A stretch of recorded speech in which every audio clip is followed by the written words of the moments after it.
بسم اللہ الرحمن الرحیم وبہ نستعین انہ خیر ناصر و معین وصلی اللہ علی محمد و اہل بیتہ الطیبین الطاہرین۔ پروردگار عالم آپ تمام عزیزان کی توفیقات خیر میں اضافہ فرمائے اور خداوند متعال آپ تمام عزیزوں کو اپنے حفظ و امان میں رکھے۔ گزشتہ جلسے میں عرض ہوا کہ ہماری گفتگو خداوند متعال کے فضل و کرم سے الموجز میں مقصد ثالث کے بیان میں ہے کہ مقصد ثالث مفاہیم کے بارے میں ہے، اور اس مقصد ثالث کے اندر 5 امر ہیں کہ جن کے بارے میں گفتگو ہوگی۔ امر اول مفہوم اور منطوق کی تعریف تھی کہ جس کو ہم نے ذکر کیا۔ مفہوم یعنی وہ معنی کہ جو لفظ سے محل نطق میں سمجھ میں نہ آئے، اور منطوق وہ معنی کہ جو لفظ سے محل نطق میں سمجھ میں آئے۔ یعنی کیا؟ یعنی یہ منطوق یعنی وہ معنی اور مفہوم کہ جس کو متکلم نے لفظ کے ذریعے سے ادا کیا ہے۔ ایک لفظ ہے جس سے آپ یہ معنی سمجھتے ہیں۔ مفہوم وہ معنی ہے کہ جس کو مصنف نے، متکلم نے اپنے لفظ کے نطق کے ذریعے سے بیان نہیں کیا، اصل میں کچھ اور بیان کرنا چاہ رہا ہے جس کے ضمناً آپ کو یہ معنی بھی سمجھ میں آ رہا ہے، یا اس معنی کا لازمہ یہ معنی بھی ہے، اس کے لیے خصوصیت سے لفظ کو ادا نہیں کیا گیا، اسے کہتے ہیں مفہوم۔ پھر مصنف نے مدلول کو 2 قسموں میں تقسیم جب کیا، مدلول منطوقی ہے یا مفہومی، پھر کہا کہ مدلول منطوقی یا صریح ہے یا غیر صریح ہے۔ صریح یعنی مدلول مطابقی، غیر صریح یعنی مدلول تضمنی اور التزامی۔ مدلول التزامی کی پھر 3 قسمیں مصنف نے بیان کی، یا مدلول ہے بدلالت الاقتضاء، یا مدلول ہے بدلالت التنبیہ، یا مدلول ہے بدلالت الاشارہ، کہ ان کو بیان کر چکا تھا، عبارت کا ٹکڑا رہ گیا تھا جس کو پڑھنا تھا۔ مدلول بدلالت اقتضاء اس مدلول کو کہتے ہیں کہ جس پر کلام کا صدق یا کلام کی صحت عقلاً اور شرعاً موقوف ہو، کہ اگر اس کو محذوف نہیں مانا جائے گا، اس دلالت اقتضاء کی بنا پر اگر اس مدلول کو نہ مان لیا جائے تو یا کلام کا کاذب ہونا لازم آئے گا یا کلام کا فاسد ہونا لازم آئے گا، کہ یہ کلام درست نہیں ہے۔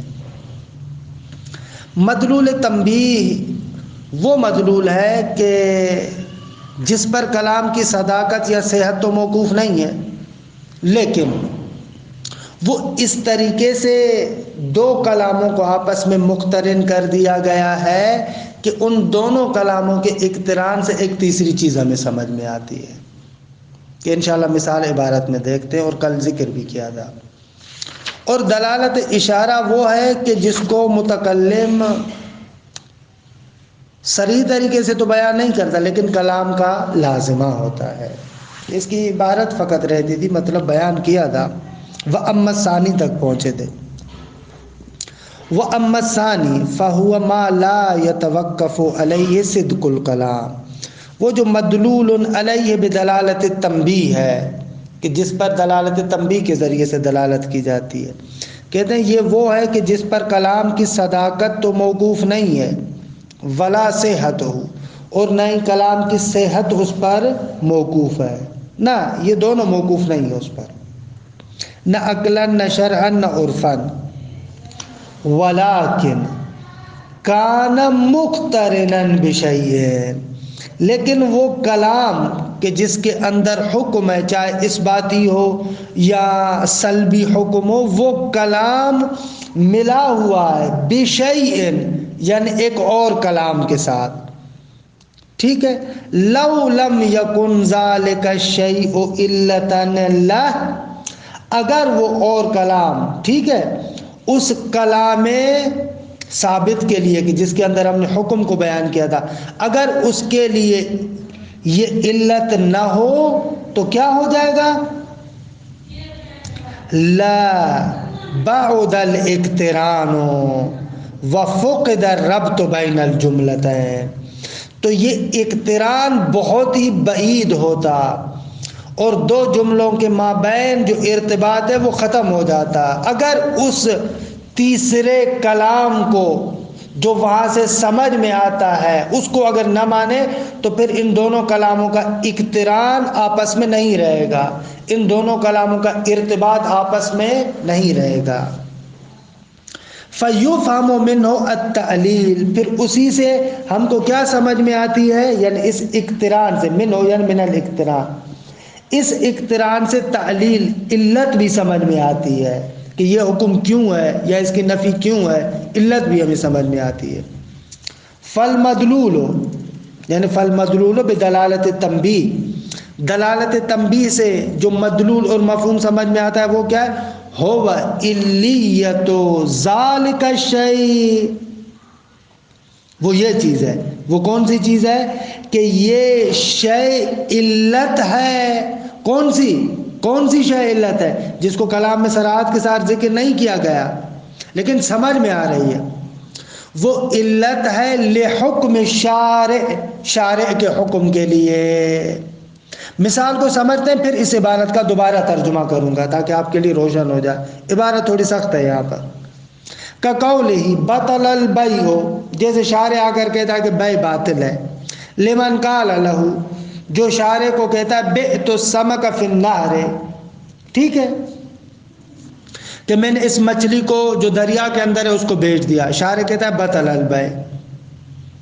خوب، اس سے کیا سمجھ میں آتا ہے؟ اس سے سمجھ میں آتا ہے فَيُعْلَمُ مِنْهُ اشتراط القدرت علی التسلیم فی البیع، اس سے یہ سمجھ میں آ رہا ہے کہ مبیع کے اندر جو آپ چیز بیچ رہے ہیں اس کے اندر یہ شرط ہے کہ آپ اس کو تسلیم کر سکتے ہوں، یعنی آپ کے ہاتھ میں ہو۔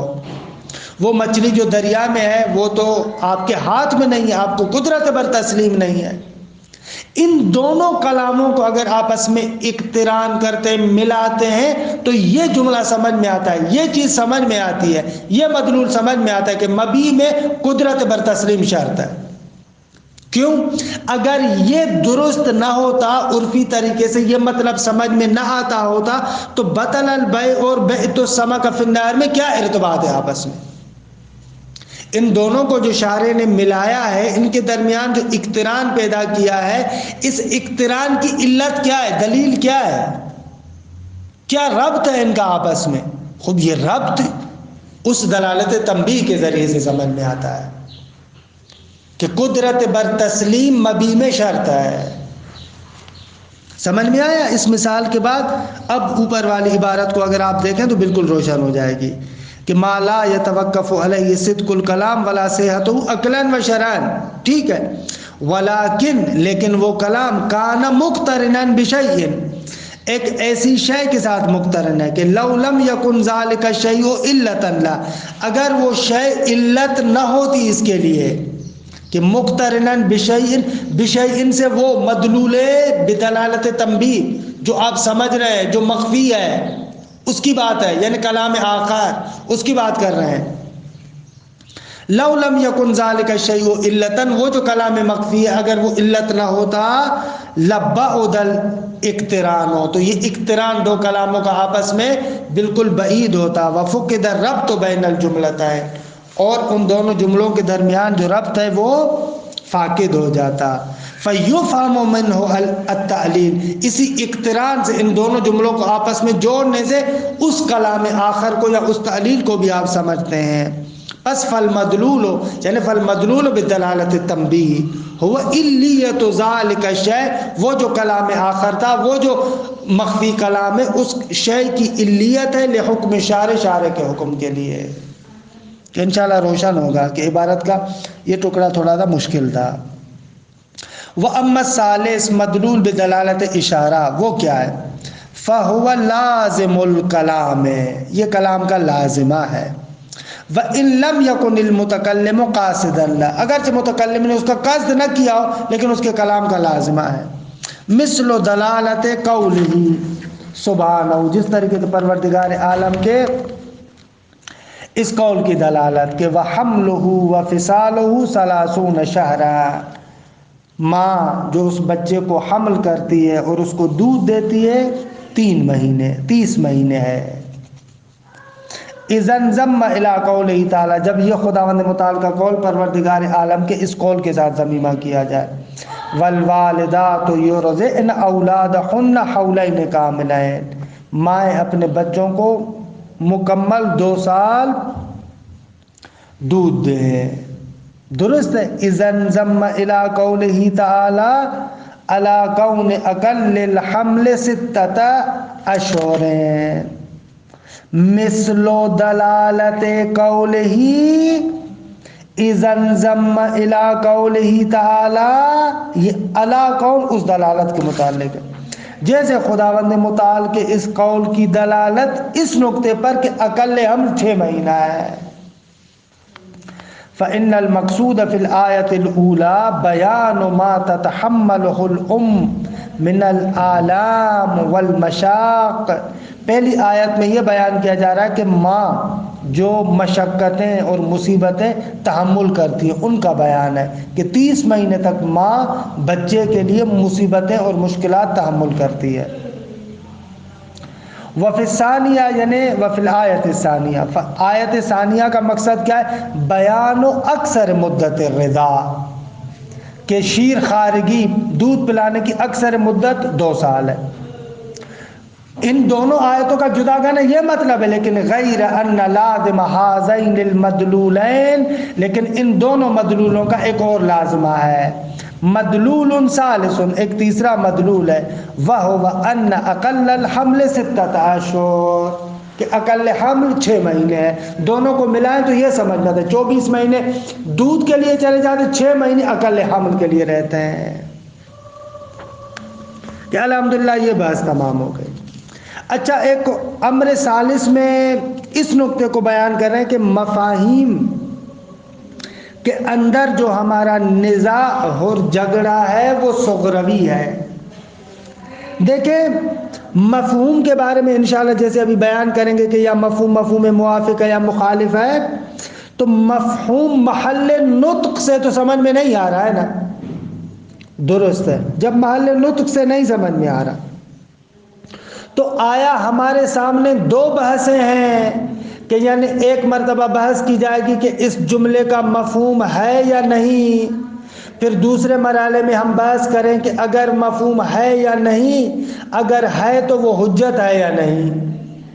آیا اس طریقے سے ہے؟ یعنی بحث کے 2 مرحلے ہیں کہ ایک مرتبہ ہم یہ بحث کریں کہ ثابت کریں اس جملے کا مفہوم ہے یا نہیں، یہ ہو جائے گی صغروی بحث. دوسری مرتبہ بحث یہ کرے اگر مفہوم ہے تو وہ حجت ہے یا نہیں، کس کو کہیں گے کبروی بحث. تو مفاہیم کے اندر ہم کون سی بحث کرتے ہیں؟ کہتے ہیں کہ مفاہیم کے اندر ہماری بحث فقط یہ ہوگی کہ مفہوم ہے یا نہیں ہے. مفاہیم میں یہ گفتگو ہے. اگر مفہوم ہے تو وہ ظہور کے اندر داخل ہوگا، خود بخود حجت ہوگا. ہم یہ بحث تھوڑی کرنا چاہتے ہیں کہ مفہوم تو موجود ہے لیکن اب وہ حجت ہے یا نہیں ہے، نہ، اس کے بارے میں تو گفتگو نہیں ہے، بلکہ اس کے بارے میں گفتگو ہے کہ اصلاً اس جملے کا مفہوم ہے یا نہیں ہے. الامر الثالث النزاع فی باب المفاہیم صغروی، کہتے ہیں کہ مفاہیم کے باب میں جو نزاع اور جھگڑا ہے وہ صغروی ہے، یعنی یہ بحث کر رہے ہیں کہ مفہوم ہے یا نہیں ہے. ان النزاع فی باب المفاہیم صغروی، کہتے ہیں کہ نزاع اور جھگڑا باب مفاہیم میں صغروی ہے، لا کبروی، کبروی نہیں ہے. وان مدار البحث هو مثلا انه حل القضايا الشرطیہ مفہوم او لا، یعنی جو مدار بحث کا جو دائرہ ہے وہ یہ ہے کہ آیا مثلا قضایا شرطیہ کا مفہوم ہے یا نہیں ہے، کہ انشاءاللہ بھی بحث کریں گے. وَأَمَّا عَلَى فَرْضِ الدَّلَالَةِ وَالْفَهْمِ الْعُرْفِي فَلَا إِشْكَالَ فِي حُجِّيَتِهِ، اگر ہم نے کہا کہ دلالت کرتا ہے قضیہ شرطیہ مفہوم پر، یا فہم عرفی یہ ہے عرف اس قضیہ شرطیہ سے مفہوم کو سمجھتا ہے، اگر اس کو ہم نے ثابت کر لیا تو پھر اس کی حجیت خود بخود ثابت ہے۔ کیوں؟ اس لیے کہ ظہور میں داخل ہو جائے گا، اور ظہور تو حجت ہے۔ وبعبارت اخری النزاع فی اصل ظہور الجملۃ فی المفہوم، اگر جھگڑا ہمارا یہ ہے کہ اصل جملہ ظہور رکھتا ہے مفہوم میں، وعدم ظہور یا ظہور نہیں رکھتا۔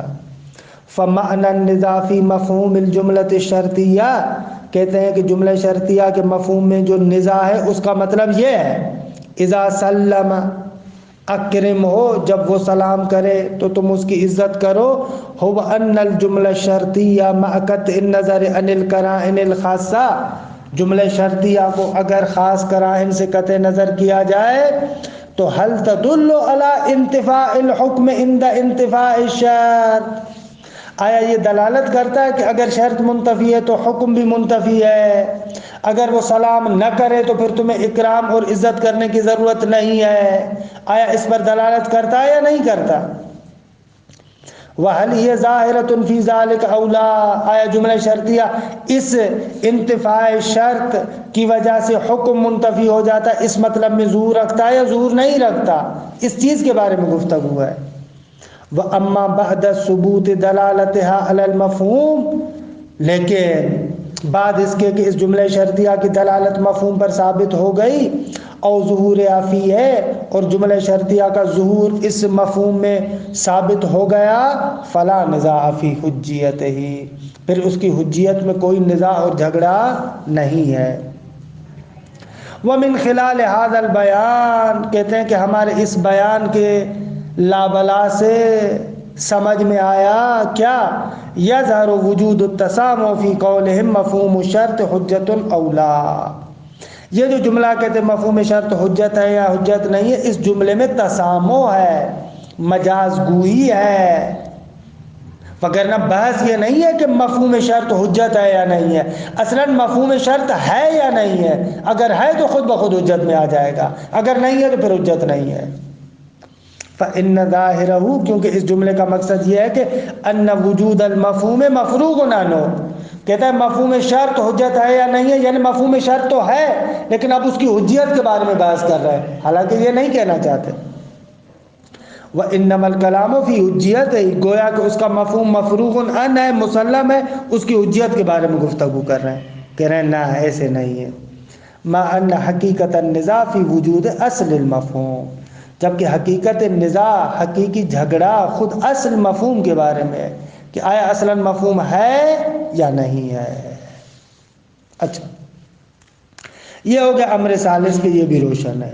امر رابع، امر رابع میں مفہوم کو تقسیم کرتے ہیں مفہوم مخالف اور مفہوم موافق کی طرح۔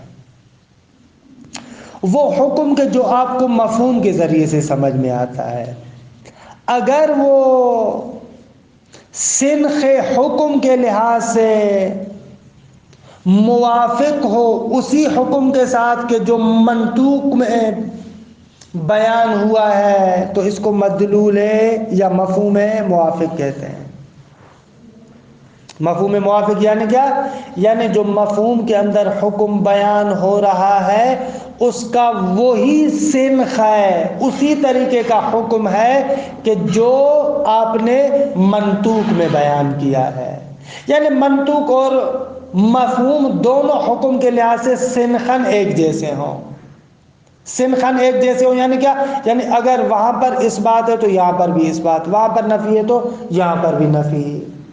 مثال تاکہ مطلب روشن ہو سکے، مفہوم موافق کے لیے عام طور پر مثال کون سی دی جاتی ہے؟ عام طور پر یہی مثال دی جاتی ہے، فلا تقل لہما اف، کہ ماں باپ کو اف تک نہ کہو۔ یہ تو پتہ ہے نا کہ اف کسے کہتے ہیں؟ اف کہتے ہیں کہ یہ اسم فعل ہے، اور اس کا مقصد یہ ہے کہ اتزجرو، مجھے تکلیف ہوتی ہے، یعنی یہ جو والدین کے سامنے کبھی کبھار آپ اپنی تکلیف کا تذکرہ کرتے ہیں، اللہ اکبر یہ ہو گیا وہ ہو گیا، قرآن کہتا ہے والدین کے سامنے یہ بھی نہ کہو۔ کیوں؟ اس لیے کہ تمہارے اس کہنے کی وجہ سے بھی جو ان کو تکلیف ہوتی ہے والدین کو اتنی تکلیف بھی نہ دو۔ فلا تقل لہما اف۔ اچھا خوب، اس کا مدلول مطابقی تو یہ ہے کہ ان کو اف نہ کہو۔ خوب مفہوم موافق کیا ہے اس کا؟ خوب یہ بالاولا دلالت کرتا ہے کہ آپ والدین کو سب و شتم نہ کریں، گالم گوچ نہ کریں، برا بھلا نہ کہیں، ان کو مارے نہ۔ جب اف کرنے کو قرآن منع کرتا ہے تو پھر برا بھلا کہنا، گالی دینا یا مارنا اس سے تو بطریق اولا منع کرتا ہے۔ یہ مفہوم موافق ہے۔ اب دونوں مفہوم، سنخ مفہوم دونوں کا ایک ہے، نہ اف کہنا ہے اور نہ ہی گالی دینی ہے۔ دونوں کے سنخ مفہوم کو دیکھو ایک جیسا ہے۔ اس کو کہتے ہیں مفہوم موافق، کہ منطوق اور مفہوم سنخ حکم ایک جیسے ہیں۔ اس کے مقابلے میں مفہوم مخالف ہے کہ جو حکم منطوق کے اندر بیان ہوا ہے وہ سنخن فرق کرتا ہے مفہوم سے، کہ اس کو کہتے ہیں مفہوم مخالف۔ مثلا اذا جاءک زید فاکرمہ، منطوق میں حکم کیا ہے؟